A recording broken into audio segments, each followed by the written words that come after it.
Welcome to the deep dive. Today, we're jumping straight into Deuteronomy chapter 18. Yeah, this chapter really sets down some crucial guidelines for the Israelites as they're about to enter the Promised Land. It focuses on who serves the Lord, what's forbidden, and there's a really key promise in there too. So let's get started. Okay, so it kicks off with the priests and the Levites. It's fascinating how their whole economic setup is defined right here. And the main thing is, unlike the other tribes, they don't get land. Right? Exactly. No land allotment. The text says the Lord is their inheritance.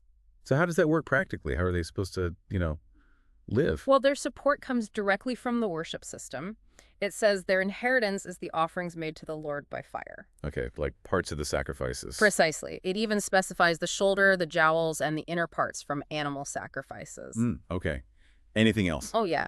They also get the first fruits, so like the best of the initial harvest. Grain, wine, oil, Yeah. that sort of thing. Grain, new wine, oil, and even the first wool from the sheep shearing.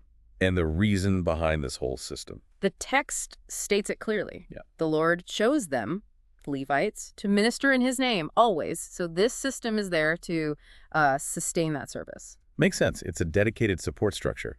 What about that bit if a Levite decides to move? Ah, yes, that's an interesting detail.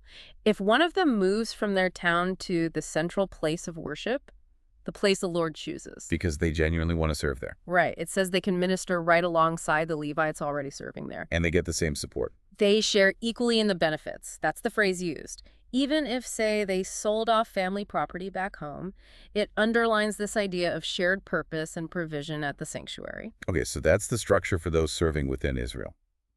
But then the focus shifts pretty dramatically. It does. It turns to what Israel absolutely must not do when they enter the land, warning against, quote, detestable ways of the nations there. This is about setting clear boundaries, isn't it? Definitely. And the list of forbidden practices is quite specific. It targets ways of seeking spiritual knowledge or power outside of God. Can you give us some examples from the text? What kind of things are we talking about? Well, some are pretty horrific, like sacrificing your son or daughter in the fire. Wow. Yeah. And then there's a whole range of divination-related activities. Practicing sorcery, interpreting omens, witchcraft, casting spells. So trying to tell the future or manipulate things supernaturally. Exactly. Or contacting the spiritual world through mediums or spiritists, even consulting the dead. It's a broad prohibition against those kinds of practices. And the language the text uses is pretty strong. Extremely strong. Anyone doing these things is called detestable to the Lord. And that's given as the reason the other nations are being driven out. Explicitly, it says, because of these detestable practices, the Lord will drive those nations out before Israel. So the command for Israel is naturally the complete opposite. Precisely. You must be blameless before the Lord your God. There's a clear contrast drawn. Those other nations listen to sorcerers and diviners, but the text says, the Lord your God has not permitted you to do so. Okay, so if all those methods of seeking guidance are forbidden, how are they supposed to hear from God? This is where it gets really interesting, I think. Absolutely.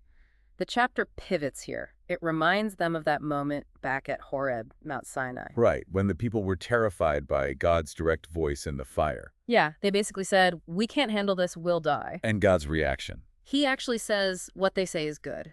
He understood their fear and agreed to a different way. And that leads right into this major promise. It does.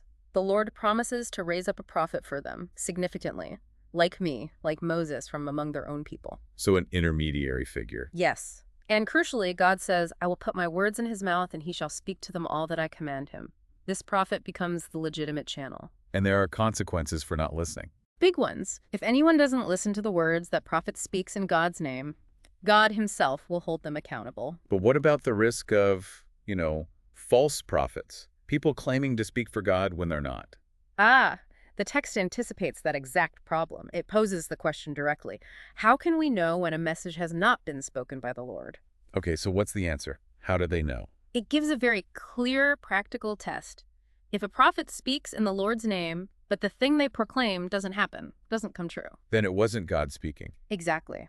That message isn't from the Lord. The text says the prophet spoke presumptuously. So the proof is in the pudding, basically. Right. Does it actually happen? Right. And importantly, it tells the people, do not be afraid of him. The failed prophecy itself disqualifies the prophet. So Deuteronomy 18 really covers a lot. It moves from the support system for the Levites to drawing these really sharp lines against forbidden spiritual practices, and then onto this promise of future guidance through a true prophet, along with a way to test for authenticity.